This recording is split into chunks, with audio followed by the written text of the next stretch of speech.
Bismillahirrahmanirrahim. Assalamu alaikum everybody. So today we are going to look at the difference between phonetic and phonemic transcription, or we can say the difference between broad and narrow transcription.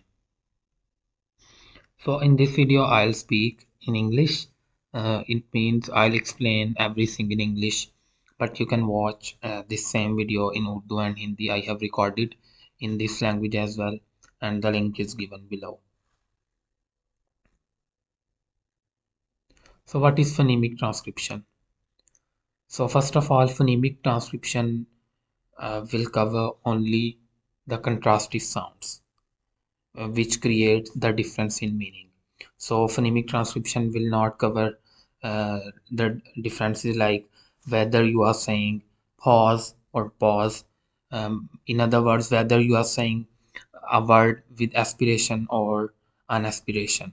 I am talking about English because in many languages, aspiration and unaspiration are different phonemes. But in English, aspiration and unaspiration in voiceless stops is just an allophonic difference, not a phonemic difference. So here our focus is just to show the phonemes, which are called the abstract underlying sounds. For example, b is a phoneme, and it is an actually abstract sound in the mind of any speaker. But when that speaker speaks b in different context, so it it is different, and this is where we need phonetic transcription.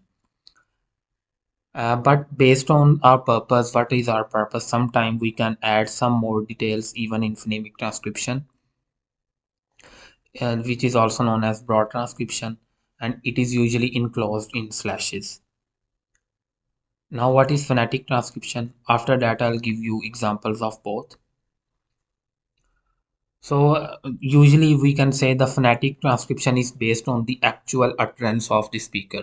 So, how the speaker is speaking, because not every speaker will speak in the same way.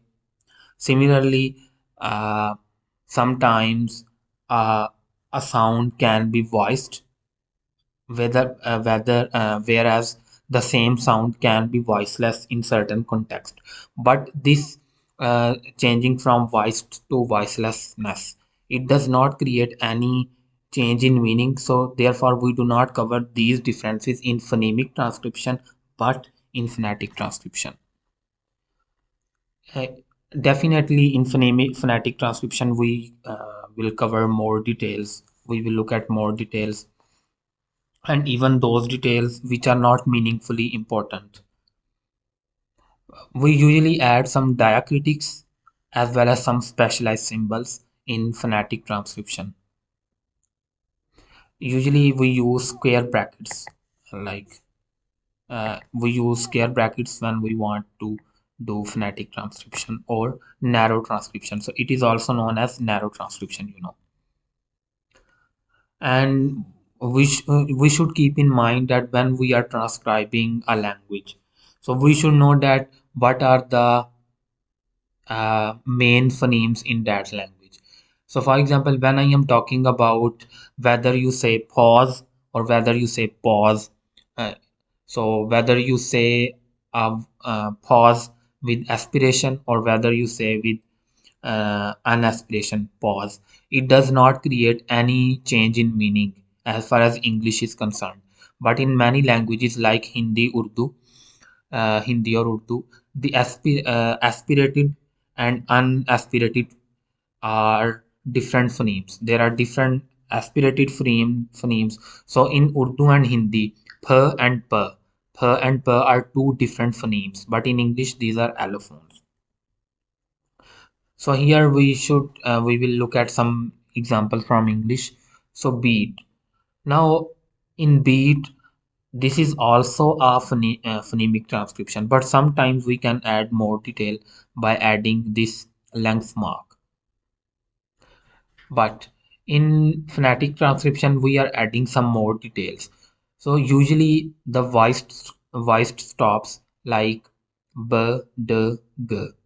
they become voiceless when they come in the beginning of a sound for most of the English speakers. In most of the English speakers will speak voice stops as voiceless in the beginning. And similarly, so we show voicelessness with this diacritic. And when the voiceless stops like th, when they come at the end, they are actually unaspirated. Oh, sorry, they are not audibly released. So this is the symbol of no audibly released. So usually speakers say, instead of saying beat, they say beat, beat. So now you can hear that T is almost not heard. Beat, pause. Similar is the case here. We can either say this in this way. City. So once again, and plot. Now, when we want to transcribe it in phonetic transcription, so pause will be transcribed like this. This superscript H will be added to show aspiration. Now, it shows that the stops are aspirated in the beginning. But here we are not showing these differences like this, whether it is still aspirated here when a native speaker speaks, but we are not showing these details in phonemic transcription. Now, when we have a phrase like this, prove, sorry, this is R, upside down R, prove 2 times.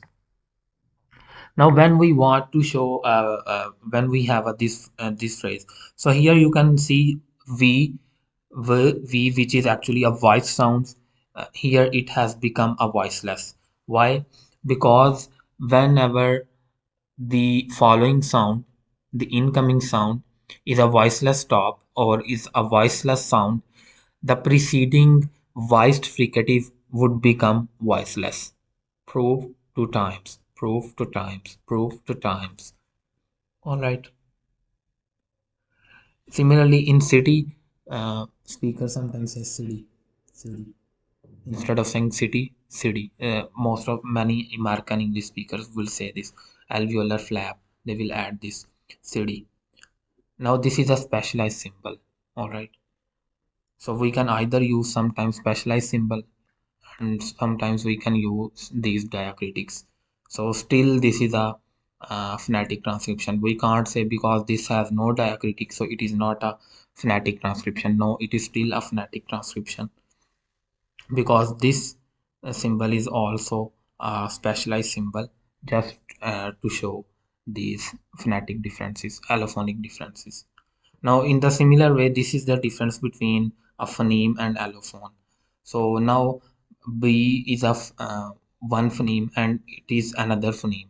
So it is the voiceless version of B. It is the no audible released version of T.